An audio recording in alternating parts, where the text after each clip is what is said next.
munaasabad lagu soo gabagabeynayay tartan in muddo u socday dugsiyada hoose dhexe degmada Boorama oo iskugu jiray tartan aqooneed, tartanka kubadda cagta iyo sidoo kale tartanka beedka ayaa maanta lagu abaalmariyay ardaydii kaalmaha hore ka soo galay tartamadaasi. Munaasabad ballaaran oo lagu abaalmarinayay ardaydaasi oo maanta ka dhacday hoolka wasaaradda waxbarashada iyo sayniska ee gobolka Awdal ayaa waxa goobjoog ahaa gudoomiyaha wasaaradda waxbarashada iyo sayniska ee gobolka Awdal Mudane Xuseen Caateeye Gaafane iyo sidoo kale gudoomiye ku-xigeenka wasaaradda waxbarashada iyo sayniska ee gobolka Awdal iyo maamulayaasha dugsiyada iyagu maanta ku guuleystay tartamadaasi. Sidoo kale waxa goobjoog ahaa waalidiinta ardaydaasi iyo marti sharaf kale, waxaana halkaas ugu horeyn ka hadlay waxqabadka koowaad oo aqoon isweydaarsi ay ardaydu ku tartamayeen 3 iskuul oo kala ah dugsiga Sheekh Cismaan, dugsiga Hayayaaba iyo dugsiga Galbeedi iyo activity-ga labaad oo ah sportiga oo ay iyaguna ku tartamayeen isla 3 dugsi iyo tartanka beedka oo ay ku tartamayeen 3 iskuul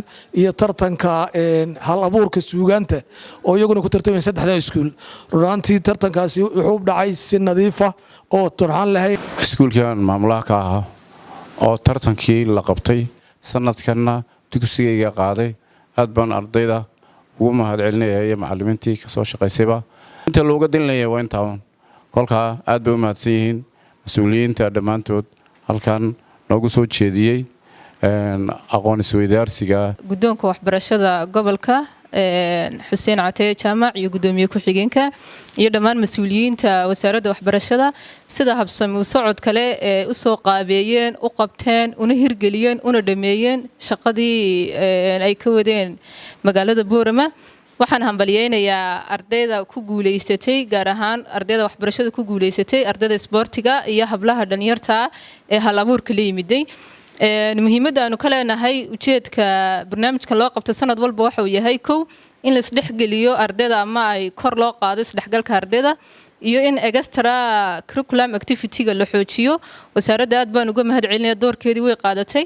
gudoomiye ku-xigeenka wasaaradda waxbarashada iyo sayniska ee gobolka Awdal Aadan oo isaguna halkaasi ka hadlay ayaa waxa uu yidhi inta kadib maanta oo 21 September 2024 halkan waxaynu ku qabanaynaa aynu ku soo gabagabeynaa activity-yadii aynu soo wadnay abaalmarintoodii iyo ardaydii iyo iskuuladii ku guuleysatay maanta inaynu halkan ka abaalmarino.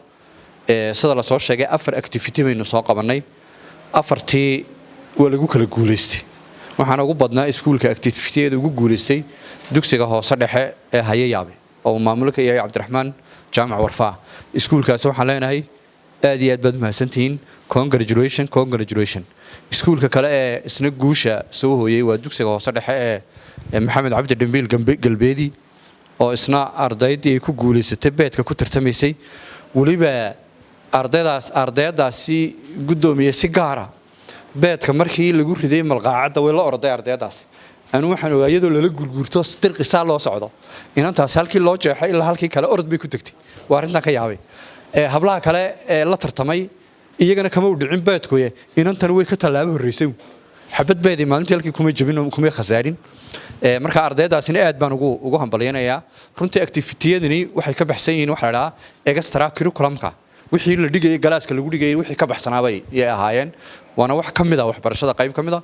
marka iskuuladii ku guuleystay aad iyo aad baan ugu hambaliyanayaa. gabagabadii gudoomiyaha wasaaradda waxbarashada iyo sayniska ee gobolka Awdal Mudane Xuseen Caateeye Gaafane ayaa waxa uu sheegay saaka waxaanu halkani ku soo gabagabeynaynaa tartan qiimo badan u lahaa waxbarashada oo muddo badan soo socday, kaasi oo iska kaashanayeen wasaaradda waxbarashada iyo sayniska ee gobolka Awdal iyo hay'adda SOS.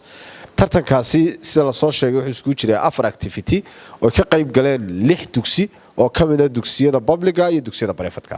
waxaanu halkani 100% maanta ka hambaliyeynaynaa dugsiga hoose dhexe ee Hayayaabe oo ku guuleystay abaalmarinihii ugu badnaana helay. sidoo kale dugsiga Galbeedi oo isaguna ku guuleystay mid ka mid ah abaalmarinaha ayaan iyaguna halkan ka hambaliyeynaynaa oo ay ardaydoodii kuwa halkan soo fadhiya.